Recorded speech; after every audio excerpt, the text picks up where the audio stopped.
What is going on, guys? We're out here in the garage once again, and today we're going to be doing some wiring work on the 240. I'm going to show you guys right now what I've done so far. So I've made this fuse panel here, and as you can see, here are where all of the fuses go, and there's little lights to indicate if a fuse is blown.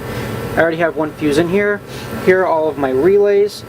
Here is my ground terminal block, and I think this one goes to the switch panel, and then these guys go to the accessories. So basically, you get the blue wire coming out of the relay here, and that goes to the power.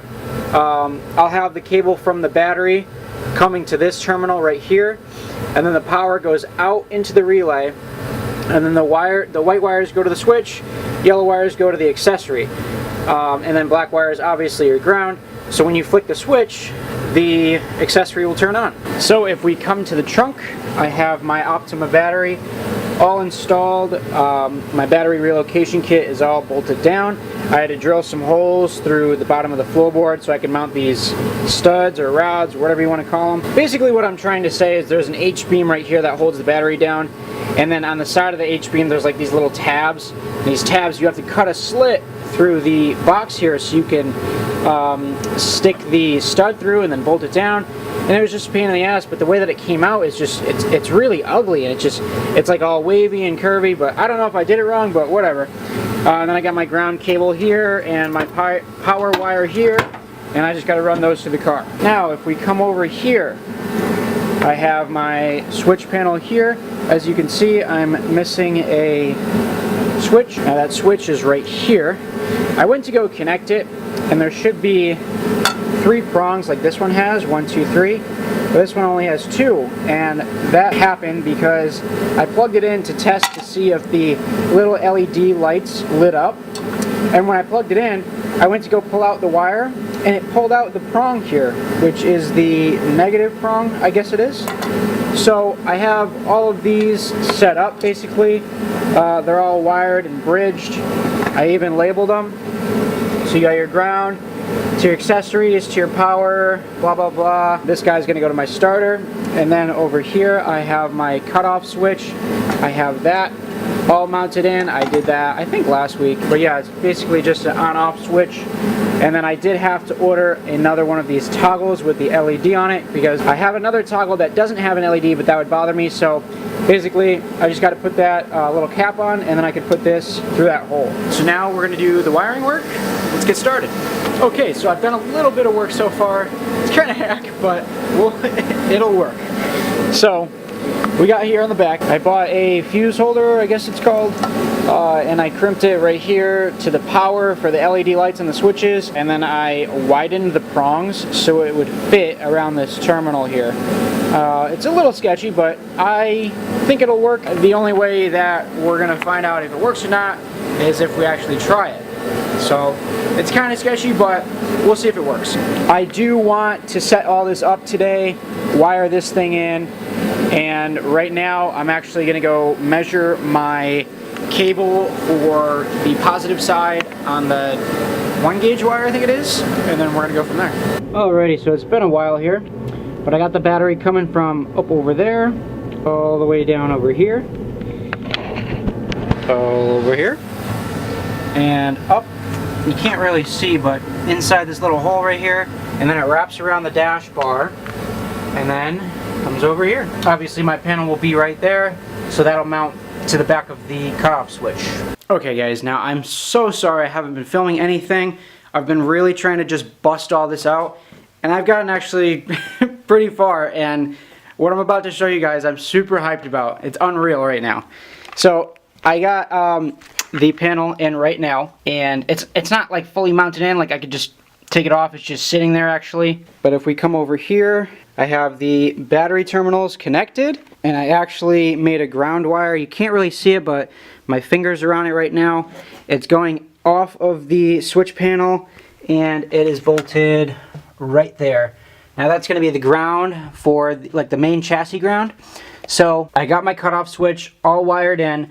The main cables are attached to it, and I literally just plugged in like the fuel pump just to see if it would actually work. So let's give it a shot here.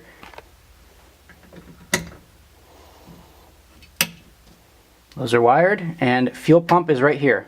Ready?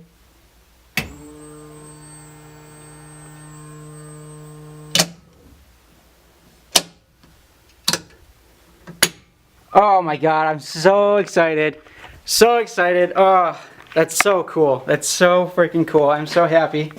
The pump is dry right now. I don't want to spray any fuel anywhere if there is any fuel in the tank, but I did drain it when I changed out the fuel pump.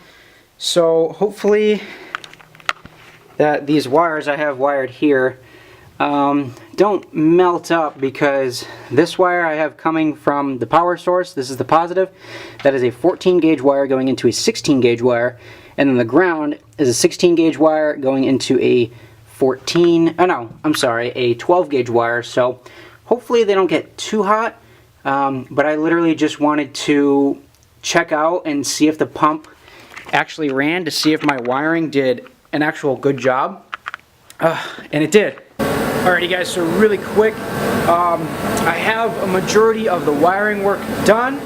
The only thing I've got done is the fuel pump so far, but there's not really much else I could do right now because I don't have my fans and my headlights aren't mounted in.